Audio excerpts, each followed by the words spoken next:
Coming up on Oakdale Update, we'll talk with Oakdale Mayor and soon-to-be Washington County Commissioner Stan KARWOSKI.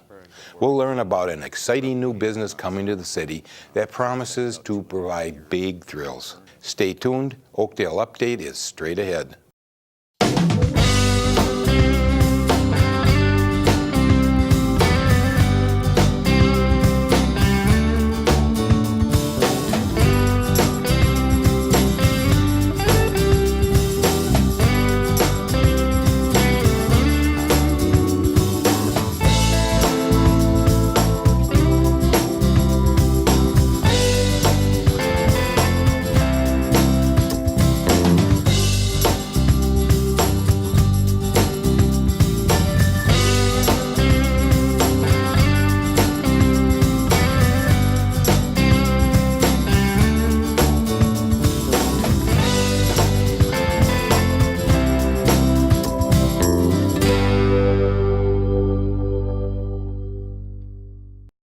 Hello and welcome to Oakdale Update. I'm your host, Frank ORSELLO. This is the City of Oakdale's news and information program about your community. Usually at the end of the year, I have our mayor on the program to talk about the past year. Not only is Mayor Stan KARWOSKI here to talk about 2016 in Oakdale, but he also is just recently elected as a Washington County Commissioner. Stan, thanks for joining us today on Oakdale Update. Thank you, Frank. Okay, we're going to talk about the state of the city. But first of all, let's start. Tell us a little bit about yourself. I always like to start that way. Well, I grew up, I'm 59 years old. I grew up on the east side of St. Paul all of my life. Kind of gave me a comfort zone for Oakdale. So as an adult with my wife and 4 children, we've lived in Oakdale for 29 years now. Mm-hmm. My children are adults and in the working world. But it's been a great place to live for 29 years. And you started out as coaches, doing coaching and doing doing the normal parent things. And I said, hey, I'd like to get involved in the community a little differently. And I'll get on. I was asked to be on the Park and Planning Commission in the mid-90s.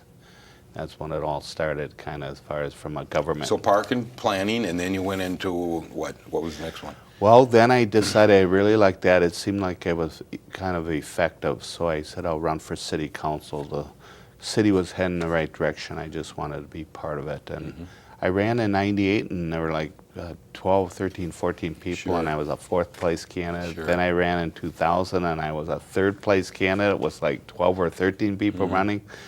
And then someone moved out on council, moved out of the state, Raleigh Harrington. So the city council appointed me as being the highest vote getter, and that's how I got my start in 2001. So I've been on then you city were on the council for how many years altogether? 12, roughly, 12 almost 13, and then in 2014 I was elected mayor of Oakdale. Yep. Okay. When Carmen decided not to run. Okay. Well, now you've had a great run in Oakdale. Just tell me, how do you feel about that? On a personal level. I feel really good about it. I think the city's continuously gotten better, and it's been nice to be a part of it. Even as mayor, you don't do it alone. We've had great city staff, great councils present and in the past, so you do it as a team. We have a great business community, and our residents are so friendly and they're so encouraging. As long as you're working smart for them, putting your best foot forward, they're really respectful of the job you do. So it's been a good all-around experience. You recently retired from your civilian job, correct? Yes, in June at the age of 59. I kind of planned for that.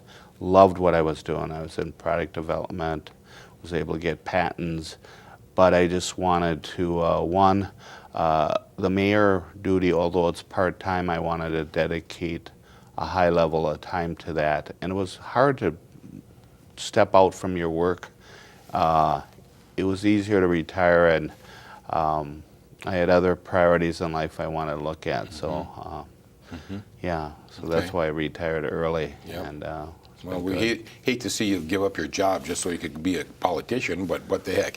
It's good, though, that you're devoting all this time to it, because I know being mayor was not an easy thing, was it? I mean, there's a lot of extra things in the meetings and the preparing for meetings and the workshops and all that, right? Yeah, I don't do it because I have to. I do it because I want to. Right. So I get to all the different community events, and then you know, I was replacing Carmen Serac, who was mayor for 16 years, and it was really important to get off to a good start, and it did go well for me, but I think part of that was just showing up to people. People really like you as an elected official if you're involved in going to activities. That's part of it, not only just the details of governing. Sure. Okay, let's go back. In the last 5 years, big things have happened in Oakdale. So you want to go over some of those things? Well, probably the biggest thing, again, being part of city council, and Carmen was our mayor, the leadership of the Tartan Crossing, the old Oakdale Mall site, to acquire that property as a city. You know, our city council and our staff had to be progressive. Otherwise, I think we'd still be looking at dilapidated Oakdale malls. Now we have a wonderful Hy-Vee. And then as mayor, I was able to still provide the leadership to help see that completed with the Hardee's restaurant. We keep adding more restaurants. And also last year, we upgraded 10th Street for that. Not only it'd be a nice street, we added the landscaping as a great entrance place. And now we have the Cub, and as you have your next guest, the big throw factory. So the Bergen Plaza, both sides of 10th Street are just on the up and coming. And then, you know, for the future, we've got, well, another thing that happened here in the last year was the Slumberland buying iMation.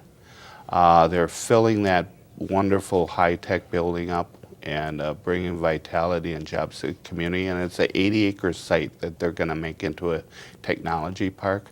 And then just north of that is the 3M property that several months ago we're going to partnership with a land developer and convert that to basically a lot of homes with a little bit of commercial. And it's going to add probably 1,000 different kind of homes to Oakdale and really be a wonderful addition because we have a lot of industrial and commercial property. Let's go back to that, the 10th Street area there.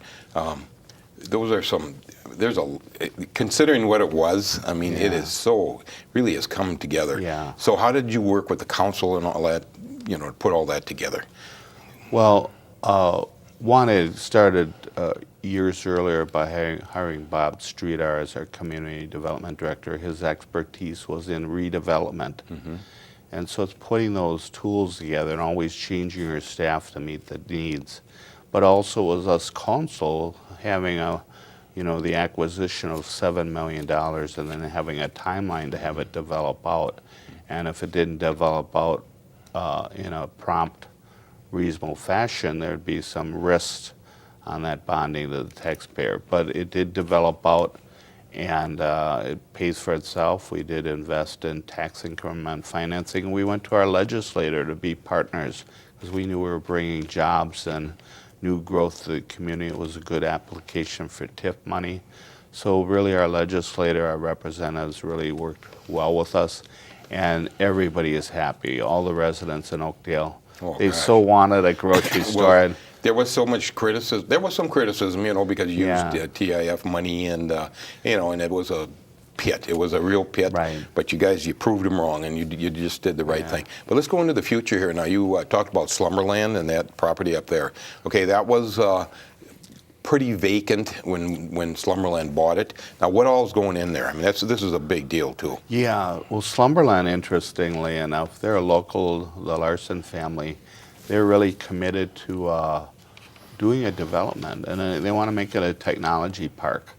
So we hope to have some startup companies that can grow and provide good jobs, provide additional tax base, you know, more of a business tax base to kind of keep the pressure off the homeowners by diversifying our So tax these companies going in there, they'll be renting from Slumberland, is that correct?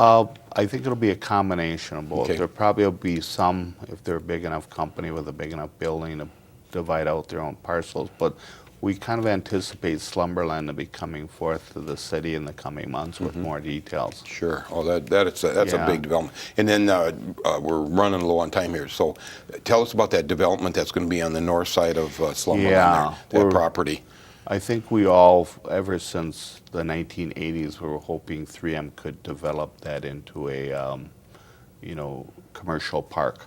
But as time changes, so does Oakdale. And now we can have some wonderful high-end homes, twin homes, a park in there. What's beautiful about having it converted to homes, it'll actually make it desirable for that Slumberland Business Park to blossom, because whenever a business comes to your community, they want good quality homes. This will provide homes there, and it'll actually make the Target area around Target, that'll fill in. There's a lot more retail planned, but if you get 1,000 homes coming in there.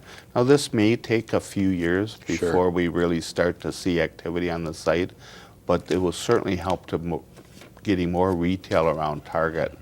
And you know, we have a lot of good commercial real estate down in the Carlson Business Park now, with the Gateway Corridor and perhaps the rapid bus transit that's being planned. Fortune 500 companies are really, they want to come to communities that have a rapid transit system. Absolutely. So that's another great opportunity. And we passed the bond issue for the school district, so that helps a lot for getting people in and businesses in. Right, because that's part of the reason why people want to live in Oakdale or move their business here, is that they're either their workers or the residents have good schools. So at least we made that step. Us mayors, myself and Norris Lawwick from Maplewood and Mike Keene from North St. Paul endorsed that, and I think the residents finally realize that good schools is part of a good community. Yep. Okay, so your next job is going to be Washington County Commissioner. You're going to be taking over for Ted Berth, who died recently, and so you're going to be taking over that. And that's going to be coming up, what, January, I believe? Tomorrow, December 6th, because it was an open position. And actually, today, I resign as mayor, and tomorrow I get sworn as county commissioner. Oh, that's great.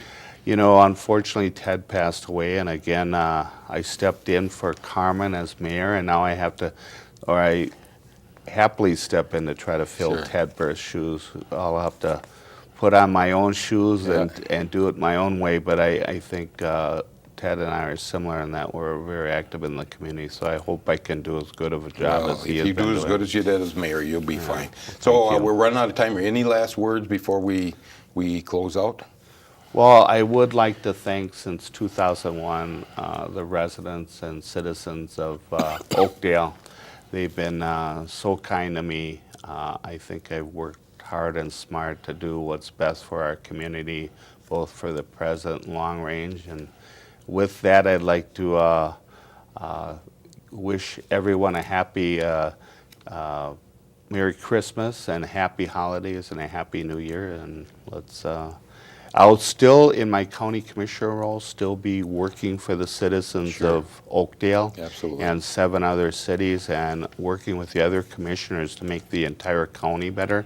So I'll still be serving our citizens to interact with the county role and the city role. So I look forward to that. Okay, and I want to thank you for being on the program, and we're going to catch you next year about the same time, and we're going to talk to you as the county commissioner and see what you did and what you didn't do and what got done and what didn't get done for next year. So we're going to hold your feet to the fire. Okay? Good, Frank. Good luck to you, Stan. I want to thank you for all the years you put in. I know it's hard work. I understand that. Okay? It's a passion. It's not work to me, but thank you, Frank. Okay. Thanks for being here today. On a recent episode of Oakdale Update, we learned about a food shelf that serves the Oakdale area. Did you know there's also a toy shelf that helps parents in need too? Here's a look at the toy shelf in downtown North St. Paul that also serves Oakdale residents. It's that time of year again, the holidays, where parents are excited to buy presents to put under the Christmas tree for their kids. But for many, times are tough, and there simply may not be enough money to buy any gifts. That's where the toy shelf in downtown North St. Paul steps in. The toy shelf was started over 10 years ago by Norma Worm and Dawn Peterson. They initially thought of just opening the toy shelf for birthday gifts, but realized there was too big of a demand for Christmas presents too. And I basically wanted this to be mainly for the time of the year that isn't Christmas. And I had even considered in the beginning that we wouldn't be open for Christmas. But that's impossible. It's, you know, we do our job here, and people keep coming, so we'll just stay open. Parents can come in to browse the shelves and pick up a couple of free toys for their child. All of the toys have been donated by area residents. It's been an amazing project. The community that has helped us has just been amazing. I mean, the stuff just keeps coming, and we keep giving it away. And that seems to be good. It just works that way. Peterson tells us her favorite part of running the toy shelf. Oh, I think I enjoy when the families come in and they're appreciative. What my friends say, they'll say, "Oh my goodness, what a nice thing you're doing."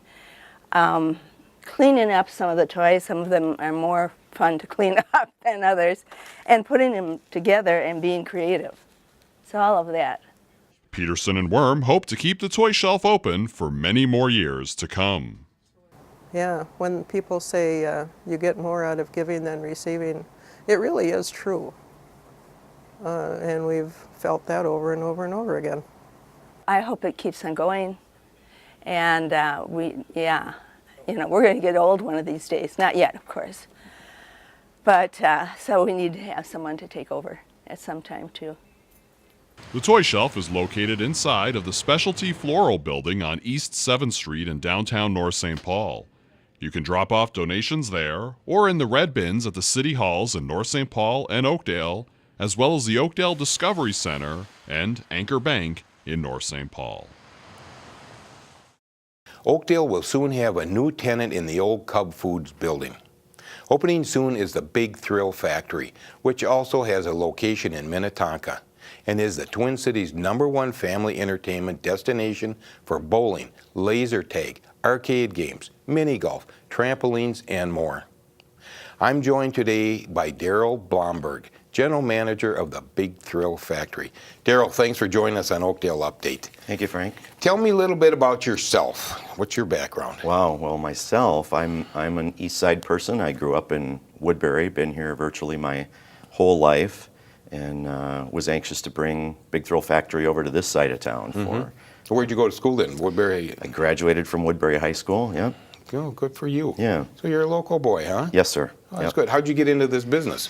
Well, the owner, Barry and Lisa Zellickson, were friends of mine, and actually was a business acquaintance and worked together on a couple of different things. And lo and behold, the opportunity came for him to open the Minnetonka location, and he needed an operator, and 6 years later, here we are. So your background was just you were friends of his, and that's how you came to be doing what you're doing? So he was actually a client of mine in a previous business relationship, and then got to know him through that, and he knew my background in operations and things like that. I had a restaurant chain and been in hospitality for many, many years. So.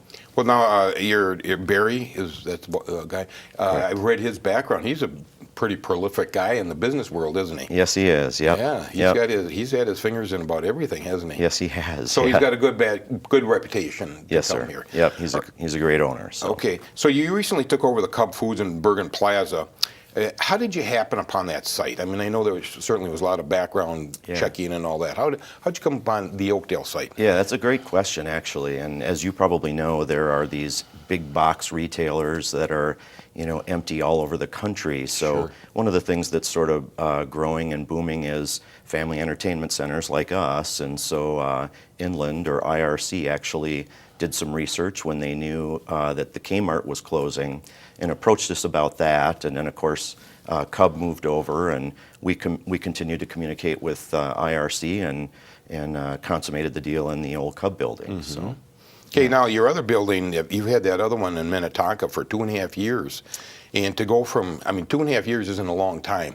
Apparently that one has been pretty successful in order for you to build another one. Yeah, very much so. So we actually had been approached by other big box real estate companies since about 6 months in, and but figured we needed to get our processes and our systems right and things like that before we began to replicate our concept. And so we spent about 2.5 years in earnest trying to get it right before we went to another location. So. And you felt Oakdale was a good spot. I'm assuming you did a lot of research and made sure that everything was in place, right? Yeah, Oakdale was perfect, actually. The demographic for us with the residential and then the various commercial that's nearby, the city leadership and the processes there were conducive to us really wanting to come. So we're excited to be here. That's great. How much remodeling have you done, or are you going to do in that shop now, in that building? A lot, a real lot. And one of probably the most obvious is the outside. If you've seen it recently, it's with the big gear and everything, it's pretty obvious. But the inside, I think when you walk in, you're going to be shocked from the moment you enter the building. So it's really extensive. That's about 48,000 square foot, if I remember correctly. Is that right? Inside, correct, and then we'll have some outdoor as well. So, yeah. Now you mentioned, I think we talked before, and you said there is going to be a swimming pool in there eventually. Yeah, not with Big Thrill Factory. So no. Yeah, we've got a different mix of attractions, a little bit different even than what we have in Minnetonka, and that's in part based on what this side we felt was lacking or what we could add to the community in this area. Oh, really? Yeah. Okay, all the remodeling and all the stuff you had to do, you had to get permits and everything, I know, the route. Yeah. How was it working with Oakdale? Actually, it was amazing. So, and I think in part the city of Minnetonka helped, and from the city of Oakdale side, just because it's one thing hearing from us what we're about, but they were able to call and they spoke with the city staff at Minnetonka to find out what sort of a business we were and were we a good neighbor. But everybody from the clerks and city staff, the city staff has been amazing, helpful and welcoming. City council was extremely professional. Good questions, good challenges, and I think together the whole process will lead to an amazing building. I think our exterior got better, our exterior attractions and the appearance got better through that whole process. So very excited, very proud. So it's just a heck of an endeavor there you guys are going through. Huge. But let's talk about that industry in general. It's had some changes. It's major changes in the last several years, right? Maybe Correct. 5, 10 years, 6 years maybe? Yep. Yeah, so the changes obviously with the bowling industry changing and things like that, and here in Minnesota with the seasons, we felt it was important to sort of incorporate in both indoor and outdoor element. Here in Minnesota, when it's nice in the summer, we want to be outside, so we've done that in ours. But the industry as a whole has changed a great deal. It used to be, you'd have a bowling alley perhaps with a few arcade games or those types of things, but the redemption has grown immensely with both the number and the quality of the products that we offer, the genesis really from bowling alleys for many of them. Now they're going towards different features or attractions that we, as we call them, things like ropes courses and laser tag and other various entertainment. So okay, my kids are way long and gone, and we didn't have anything like this. I mean, we took them to a putting green, and that was the extent of it. Yeah. So do people just stop in there and take their kids in and just do spend time in there? Yeah, great question. So we rely heavily on just the sort of walk-in traffic. Really? And that's why Oakdale was so important, because there's a great deal of residential houses right nearby and apartments and things like that. So we rely real heavily. They're welcome to stop in. There's no appointment. There are a few things that we do by appointment or reservation, or Trapped in a Room with a Zombie, or our magic shows, or the Danger Committee, or various other sorts of entertainment. So that'd be like birthday parties and that kind of thing? So, yep, birthday parties are typically booked in advance. We do a lot of corporate things that are done by appointment. Sure, a lot of team building and corporate celebrations where they come and they do one of our taglines is Eat, Play, Celebrate. So they they incorporate a little bit of all those. So that's for adults then? Oh, absolutely. Yeah, we've got a real wide. We serve wine and beer, so there's a wide age demographic. Yeah. Well, we got something for you. There is that. I'm going to have to check it out. I will be there. I just have to check it out. You mentioned bowling. There's not a bowling alley in there, is there? Yeah, we didn't we didn't bring bowling to Oakdale. There's already a fair amount of bowling Sure. that does a great job here in the community. Sure. So we instead chose to do go-karts, and we think that they're going to be a huge hit here. So Okay, Yeah. go-karts, inside? go-karts, indoor electric go-karts. They're amazing. Really? Yeah. I can't wait. We'll get you on 'em. I can't wait. All right, so now all these good things, there must be some problems involved with putting this all together. I mean, hired help, or you have any trouble with hired help, or what? Well, I wish I could tell you that there were problems, but we've had hurdles. There always is when you Sure. open another business, but nothing's been insurmountable. We're really pleased and blessed with the traffic of our job fairs. The Tartan High School is extremely helpful in Really? allowing us to do job fairs. And Oh, great. we've gotten, we're going to employ about 150 people here in the community, so the support has been great. The city permitting processes and things like that are. Well, we pride ourselves on that. I mean, that permitting, I think probably a monthish or at 2 at the most to get all the permits put together. Yeah. Very important for you people. And the staff actually, again, has not been, it hasn't been where they throw out a problem and wait for you to solve it. Sure. They've been very collaborative in offering solutions and helping us get through it. So As they should. Okay, now we're going to cut to the chase. We're running low on time here, Okay. but what all is in your property? What's going on? Yeah, so we've got 11 different what we consider major attractions. So the go-karts I already mentioned. We have an elevated ropes course with a zip line, and we've got laser tag. There's a drop tower, which is like a mini power tower. There's a 18-hole mini golf course. We've got giant slides. We've got a couple of different sets of trampolines. And so, I mean, the list goes on. And of course, a large arcade and private event space, birthday party rooms, a terrific restaurant with a chef-inspired menu. We spent about 9 months with a local chef developing our menu, and things like signature pizzas where the dough is made specifically for us. So Really? it's not what you would expect. So Is it you have a restaurant too where you can go in and eat? Correct, You know, yep. I could take Yep. my lady friend and Yep. go in and eat? Yep, and then we tend to do a lot of the sort of things that you maybe wouldn't find at other restaurants. We know that going to Big Thrill Factory is an event or an outing for families, so we do things like mini donuts and soft serve ice cream and funnel cake sticks and things like that as well. So I could take a customer with me up and go to lunch at your place? Is You that certainly correct? could. Yep, you're going to have a little bit of activity going around you with some noise and arcade games, and you might actually have some fun when you went to lunch if that Well, okay. happens. So. Well, okay. Whenever you get crowds together like this, and you're going to have some people that are going to be kind of boneheads. Yeah. So what are your standards that you expect from your clients, your customers? So we have a set of standards for our staff to behave by, and frankly, we expect much of the same thing of our guests. So, wine and alcohol, wine and beer is something that's of a concern for the city and residents always. And I guess the thing that I think you'll see is that's not who we are. That's simply, it's a beer for mom or dad while they're hanging out while the kids play and things like that. But it's a family environment. So everything that we do and expect from our guests is supportive of that. So we're very cautious of the culture and cautious of the dress attire and those sorts Good of for things. you. So Good for you. So you expect certain behavior from your guests, is that correct? absolutely. And Yep. you'll be on top of it so it doesn't escalate to anything, Correct, right? yep. Okay. Darrell, we're out of time here, but just give me quick, when is the grand opening? Grand opening for Big Thrill Factory in Oakdale is December 19th, 2 weeks from today. So Okay. Well, I want to wish you luck, and I know you got a heck of an investment in this property, Yes, but sir. it sounds like you're going to do just fine. I certainly hope so. Yeah. Thank you for having good us. for you. Okay. Thanks for joining us today. Thank you. That's all we have time for this month's Oakdale Update. For everyone at the City of Oakdale, thanks for watching.